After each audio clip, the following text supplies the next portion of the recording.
It all started with a very hot day in Dubai and absolutely nothing possible to do outdoors. My husband really wanted to avoid doing anything outside at all costs, so I went looking for something interesting to do indoors for the weekend. And a friend had told us a few weeks before to absolutely try the Atlantis Royal breakfast, which I already had spotted since a long time. That's when I actually remembered the hype of the place, Beyoncé inaugurating the hotel, and how that moment kind of put Dubai on the map for me and pretty much started this whole adventure of moving here. So that was decided. We went to Atlantis The Royal to finally understand what all the fuss was about. Honestly, you have to try a bit of everything at this breakfast. That's kind of the whole point. But just because it all looks really amazing, it doesn't mean it actually delivers. For example, there's one section I was actually the most excited about, but it pretty much turned out to be the biggest letdown of the whole experience. And I'll tell you more about it later in the video. First, let's talk about what makes this breakfast one of the most insane buffet experiences in the whole world. So picture this. There's about 15 to 17 open kitchens in this huge space, which, let's remember, is in one of the biggest hotels in the town. You've got chef shows, sizzling grills, seafood bars, fresh pasta, fresh pizza. You've got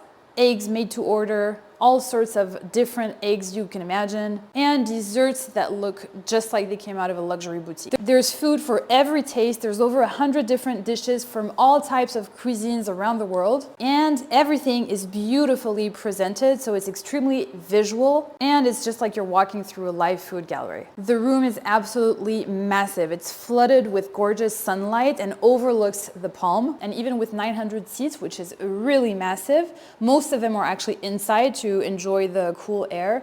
It actually feels really calm and it's a very relaxed feeling. It's not overwhelming, not noisy at all, and you really don't feel the crowd. Now, let's start with the wow effect. There's actually two things that pretty much surprised me and that really wasn't expecting, and to me elevated the entire experience. First, I mentioned it previously, the view. I really didn't expect it to be that beautiful. I had done some research on the place before and no one really mentioned the beautiful view. The scenery is truly gorgeous. There's a huge full-length bay window that pretty much covers the entire room, opening the room up entirely, giving access to the terrace and overviewing the beautiful Palm. It feels immersive and peaceful, and it's not something I'd expect about this place. I didn't think it would matter, but it really made a difference in the whole experience. Now, the second aspect, which really blew me, was the service. You can expect there's always someone discreetly clearing your table. The whole buffet experience never feels messy. Your table stays clean the entire time, which really elevates the experience and avoids that all-you-can-eat buffet feel. It's thoughtful, efficient, and subtle, which is something I really appreciated. Now, let's talk about the food, starting with my favorites. First of all, the method. Everyone approaches buffets differently. I personally have my preference, and I go for small portions of everything just to make sure I taste everything, except obviously what I already know I don't like. And that way I can go back for what I know I really enjoy. If I don't like something, I can easily move on. Now, my top three favorites. My absolute favorite was the pulled beef,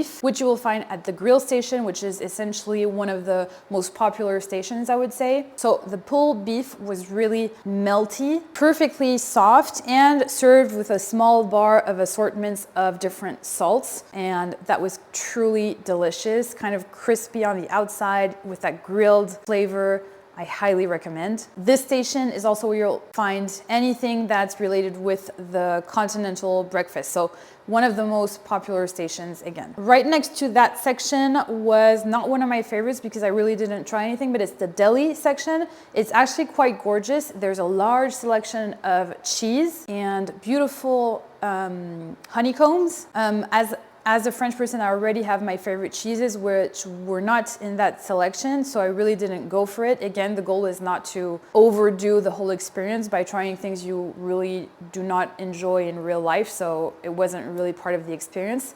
That being said, the selection is still very gorgeous and the overall visual presentation is actually quite worth having a look at. That was really my favorite part, and just on top of my continental breakfast plates, I added some fried eggs, which are at the fried eggs station where they make all types of different eggs you want. Let's move on to my second favorite station, which was the fruits, vegetables, and salad section, where you'll see that famous fruit sculpture. It's on the wall, you really can't miss it. It's really one of the key visual elements of the gastronomy restaurant. So yeah, it's actually pretty cool to see. And that's where the fruit, vegetable, salad bars, and salad dressings are located. There's also a chef making avocado toast and different various types of toast, which that part I didn't taste just because I eat that pretty much every day. So that wasn't really appealing to my curiosity, but still it looked really good. And at that same bar, that's where we had my second favorite food, actually beverage of the place. It was the ginger shot, and I actually recommend any type of juice they serve. They're all very concentrated, very fresh. We personally went for the ginger shot and it was absolutely delicious. I recommend that specifically between different portions of different meals because it's super refreshing, especially on a hot day, but it's also a great reset between different bites, and it actually is next to the terrace, so you can go outside on the terrace, have a little drink, and then come back and resume your meal. Now let's move on to my third pick, which was the ice cream bar station. Maybe it was because of the heat of the day, but we had raspberry sorbet and mango sorbet, and that was absolutely amazing. Hit the spot. It was refreshing, very light, not too sweet, and just the right touch after a rich meal. This is obviously what we had as a dessert, but not finished because after I have another station to recommend. Just as a cute fact, this station is specifically packed with kids. This is absolutely heaven for them. There's a huge topping bar with sprinkles, syrup, chocolate, everything you need to customize your ice cream. And I saw so many kids just loving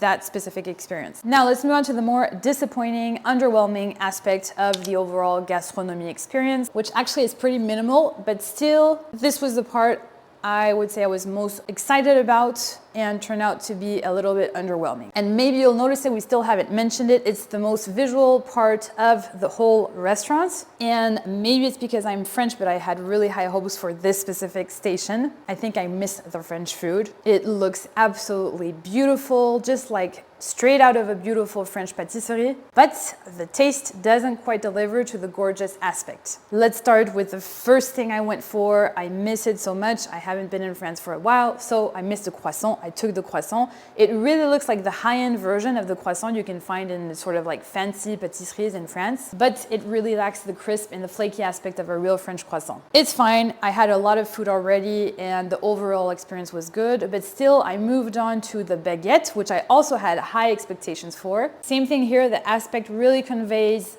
the idea of quality. Visually, it looks delicious and really appealing, but the baguettes are too compact and not airy enough. Again, this is coming from a French person who was used to eating baguettes every day, so quite demanding on that aspect, did not meet the expectation. However, I can say that I tasted the smaller baguette, there's like mini ones, and these ones actually were closer to the real thing. Moving on to this pink brioche, which I had. Brioche is again part of the viennoiserie, pâtisserie, the French selection in the bakery parts. Again, it looked delicious, very appealing, but it just didn't have the light and buttery texture of a real brioche. And lastly, I chose to have a pain au lait, which is supposed to be very, very soft, like almost mushy, very squishy. And here it was actually quite the opposite and reminded me actually more of a brioche. So again, a little bit underwhelming. Not bad, but just not